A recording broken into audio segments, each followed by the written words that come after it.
नमस्कार दोस्तों, चलिए जानते हैं देश और दुनिया की 50 बड़ी खबरें मात्र 10 मिनट के अंदर अंदर। तो अगर आपने वीडियो को अभी तक लाइक नहीं किया तो वीडियो को लाइक कर दीजिए और चैनल को भी सब्सक्राइब कर दीजिए। बंगाल में चुनाव के बाद हुई हिंसा, सुरक्षा बलों पर हुई फायरिंग, 5 घायल और 24 घंटों में अब तक 4 लोगों की हत्याएं हो चुकी है। इसमें भाजपा और टीएमसी के दो कार्यकर्ता हैं। वहीं तृणमूल ऑफिस पर बुलडोजर चला। अमेरिका का होर्मुज से सुरक्षित जहाज निकालने का ऑपरेशन हुआ बंद। डोनाल्ड ट्रंप बोले, पाकिस्तान की अपील पर लिया गया फैसला। 2 दिन में सिर्फ 3 जहाज गुजरे। जालंधर में बीएसएफ हेडक्वार्टर के बाहर आईईडी ब्लास्ट की खालिस्तानियों ने ली जिम्मेवारी। अमृतसर में आर्मी कैंप पर भी ग्रेनेड अटैक हुआ। बंगाल में भाजपा को टीएमसी से 32 लाख ज्यादा वोट मिले। एसआईआर से हर सीट पर 30,000 वोटर हटे। वहीं 176 सीटों पर इतने ही मार्जिन से जीती है बीजेपी। छत्तीसगढ़ में बारी बारिश से हाईवे डूबा, घरों में पानी घुसा तो यूपी के गाजियाबाद में ओले गिरे। वहीं मध्य प्रदेश, बिहार में बारिश और राजस्थान में तापमान 40 डिग्री के नीचे पहुंचा। बंगाल में बीजेपी जीती तो बांग्लादेश में सत्ताधारी पार्टी हुई खुश। कहा, रिश्ते मजबूत होंगे। ममता बनर्जी की वजह से तीस्ता नदी समझौता नहीं हो पाया था। पब्लिक वाईफाई का पूरा देश में एक ही पासवर्ड होगा। अब बार बार ओटीपी से राहत मिलेगी। देश में 4 लाख हॉटस्पॉट है। ट्राई ने सुझाव मांगे। S-400 के 5 नए स्काउट ड्रोन खरीदने की तैयारियां। एक स्काई ड्रोन में 8 लॉन्चर और हर लॉन्चर में 4 मिसाइलें होती है। 1 लाख करोड़ रुपए में हुआ है सौदा। चौथी तिमाही में पीएनबी का मुनाफा 14% बढ़कर 5225 करोड़ रुपए हुआ। 3 रुपए डिविडेंड का ऐलान। ब्याज से होने वाली कमाई 4% घटी तो एनपीए में सुधार हुआ। बंगाल जीतने के बाद बीजेपी यूपी में जोर लगाएगी। संगठन मंत्रिमंडल विस्तार में महिलाओं को साधेगी। निशाने पर रहेगी सपा।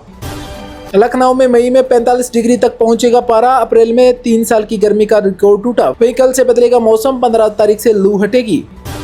विराट कोहली को देखने के लिए 50,000 रुपए तक का टिकट। लखनऊ में आईपीएल मैच के रेट है दुगुने। एलएसजी से भिड़ने से पहले विराट कोहली ने की 2 घंटे तक प्रैक्टिस। पंजाबी सिंगर दिलजीत दोसांझ को आंत की पन्नू ने दी धमकी। कहा, कनाडा के बाद अमेरिका में करेंगे विरोध। तेरा ये घमंडी तेरा दुश्मन है। बंगाल में ममता की हार के बाद अखिलेश यादव ने उठाया बड़ा कदम। आईपीएसी के साथ डील की रद्द। बंगाल चुनाव के बाद बावनगेरी क्षेत्र में गश्त करते समय सुरक्षा बलों पर फायरिंग। 3 पुलिसकर्मी समेत 5 जवान घायल।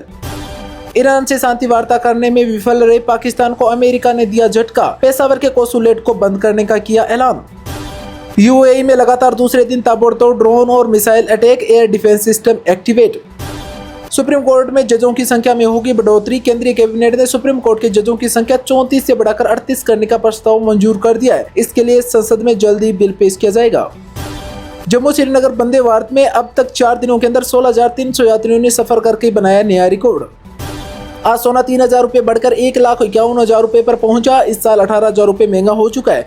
वहीं चांदी 6,000 रुपये बढ़कर 2,46,000 रुपये प्रति किलोग्राम पर बिक रही है। पश्चिम बंगाल विधानसभा चुनाव 2026 में बीजेपी की प्रचंड जीत पर अमेरिका राष्ट्रपति डोनाल्ड ट्रंप ने प्रधानमंत्री मोदी को दी बधाई। बंगाल में 9 मई को पहली बार बीजेपी सरकार शपथ लेगी।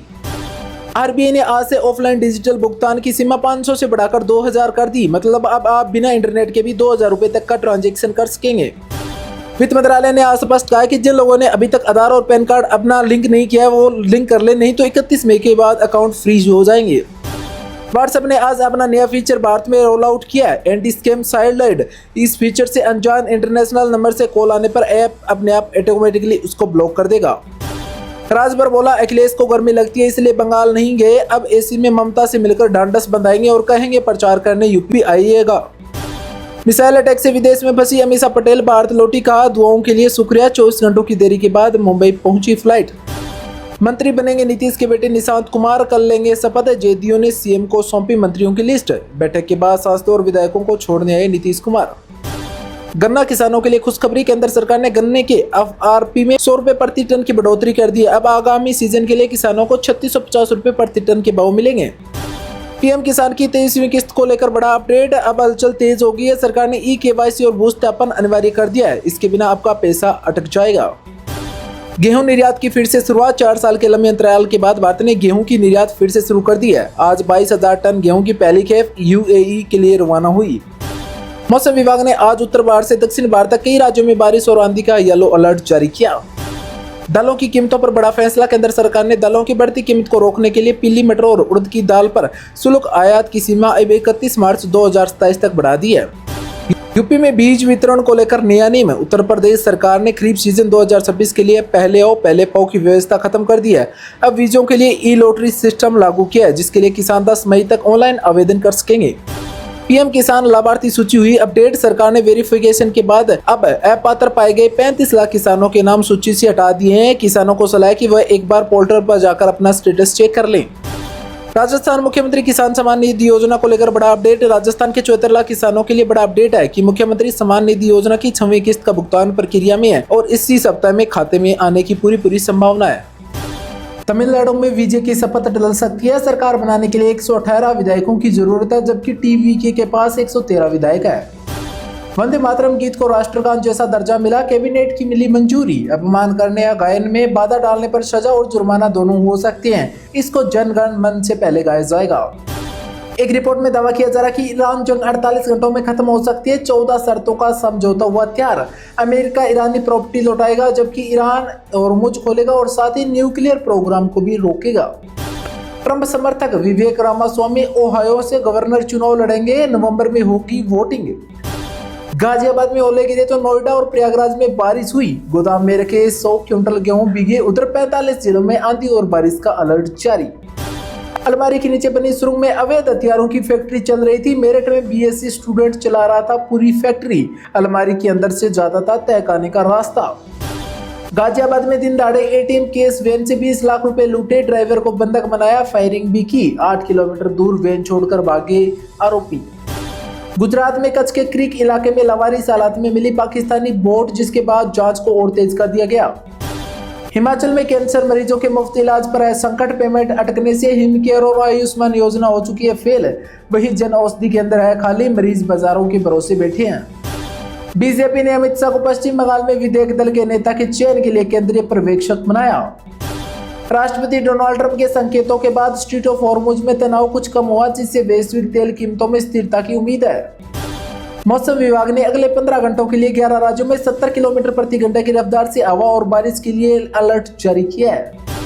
केरल में एलपीजी के दामों में बढ़ोतरी के खिलाफ 24 घंटों के राज्यव्यापी हड़ताल चल रही है। वहां पर हाल ही में विधानसभा चुनाव में कांग्रेस के नेतृत्व वाली यूडीएफ ने 102 सीटों के साथ शानदार जीत दर्ज की है। जालंधर में बीएसएफ मुख्यालय के पास हुए धमाके की जांच के लिए एनआईए की टीम पहुंच गई। वहीं मुंबई के ताज और ट्राइडेंट होटल में आतंकवादी हमले की धमकी भरे कॉलों के बाद सुरक्षा को बढ़ा दिया गया है। मुंबई के अंधेरी स्थित भूमिगत T2 एयरपोर्ट मेट्रो स्टेशन पर शाम करीब 8:07 पर आग लग गई। यात्रियों को सुरक्षित बाहर निकाल लिया गया और फिलहाल किसी भी हताहत होने की खबर नहीं है।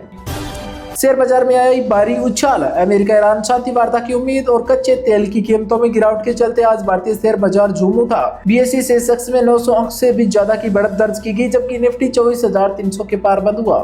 चंडीगढ़ में एक अनोखा मामला सामने है, जहां घर के अंदर खड़ी कार का चालान पीछे बैठने वाले यात्री के हेलमेट न पहनने की वजह से कट गया, जिसकी चर्चा काफी हो रही है। एयरलाइंस के लिए 5,000 करोड़ का राहत पैकेज। अंतर्राष्ट्रीय बाजार में विमान ईंधन यानी एटीएफ की बढ़ती कीमतों को देखते हुए सरकार ने एयरलाइंस के लिए 5,000 करोड़ रुपए की इमरजेंसी क्रेडिट स्कीम को हरी झंडी दिखा दी है। इंडिया टुडे के अनुसार 8वें वेतन आयोग से कर्मचारी संघ 2 वेतन आयोगों के बीच का जो अंतराल है वो 10 साल से घटाकर 5 साल करने की मांग कर रहे हैं।